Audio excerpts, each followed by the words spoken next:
Hey, peace and love, everybody. Welcome here to the Psychedelic Snack. My name is Brother Murphy, and I am the host of this show.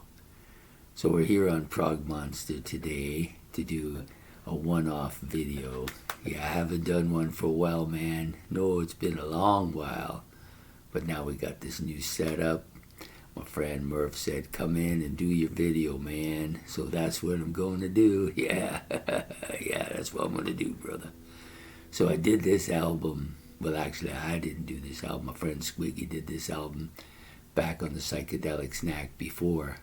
But I always wanted to do it myself, so we're going to do it again.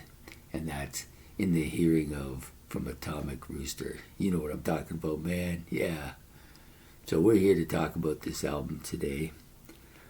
About how good it is, man. It's a heavy album, very heavy. So we're going to talk about some of the songs on the album, a little bit about the album itself, how it came to be, and all that kind of stuff, man. Yeah, brother, you know what I'm talking about. So the funny part about this album is they released a big hit single, which is their biggest hit. It's called Devil's Answer, but it never showed up on the album, man. That's kind of strange, but they didn't put it on till much later when they did reissues of the album. But it has some real heavy tunes on it, man. You got some hard rock here, you got some progressive rock here, you've got some kind of almost folky stuff going on, some jazzy stuff. But the best part is the psychedelic stuff, man. That's the stuff I like. That's the stuff I dig. And I know you dig it too, man. So I'm going to talk a little bit about the songs. But before we get in, I'm just going to talk a little bit about how the album was made. So this album was put together by 4 musicians. Vincent Crane, Pete French, John Can, and Paul. Oh man, I'm drawing a blank already, and I'm too young for that. You know what I'm talking about.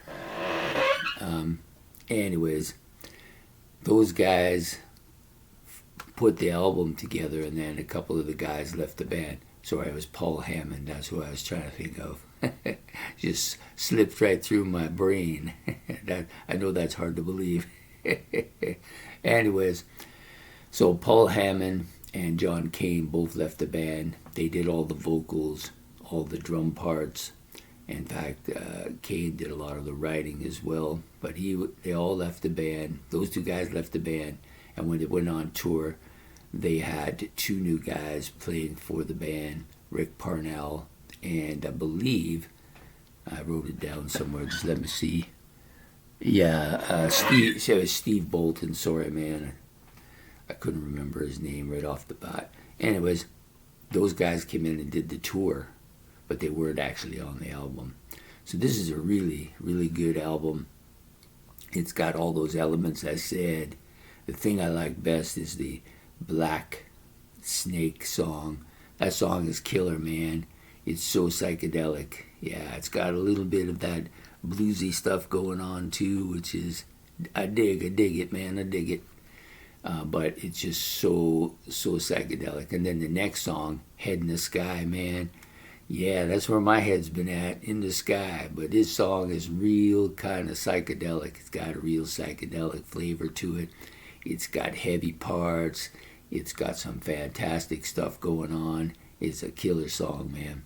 Some of the earliest stuff on the album, like Breakthrough and Break the Ice, these are harder rock songs, man, but I dig them because the guy's voice, John Cane, is absolutely perfect, man. He has a absolutely incredible voice. It's kind of raspy, a little like that Peter Criss sound, but a little bit more raspy. It's got a high end to it. It's forward as hell, man. You can't miss his voice. It's really strong. And I think really adds a strong element to the music on this album. And then you have the song Decision and Indecision and A Spoonful of Bromide, man. Yeah, you remember when you was a kid and your parents would try to stick that stuff in your mouth? Yeah. Yeah, great. So these are two really strong songs too. In fact, there's really no bad songs on the album. So the Rock, which is the song towards the end of the album that I like quite a bit, is just basically an instrumental. I just like to zone out when I'm listening to it. And no, man, I'm not into that stuff. I know that's what you're thinking, but it doesn't happen. Anyways, The Price, final track on this album, killer. Lots of good stuff going on here. In fact, there's so much good stuff on this album. You got stuff like, there's lots of piano, and you got some great organ by by Vincent Crane here, man. He's just playing that organ, man, like his no tomorrow. He should be in the Sunday church, man. You know, and I like to go to church. Yeah, I know you know, man. You dig it too, eh?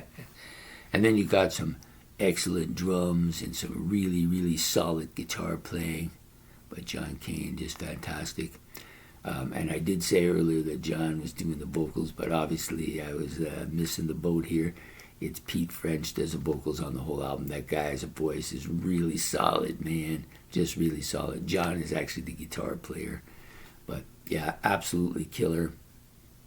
I highly recommend it, man. If you want that psychedelic experience with a little bit of the heavy twist to it, you're going to dig this album, man. You're really going to dig this album.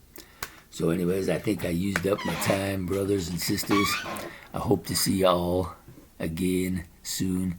I'm leaving town soon, so I'll be gone for a while, but I plan to come back, and if Murph will have me back on, I'll come back on and do some more psychedelic snack. So you have yourself a good day. Don't forget, you need some help, so put some likes and some subscriptions in there. That's going to help, and we will see you in a couple of months. Maybe I'll be doing another episode, and just take care, brothers and sisters. Yeah. Have a good one, man. Tripping. Bye.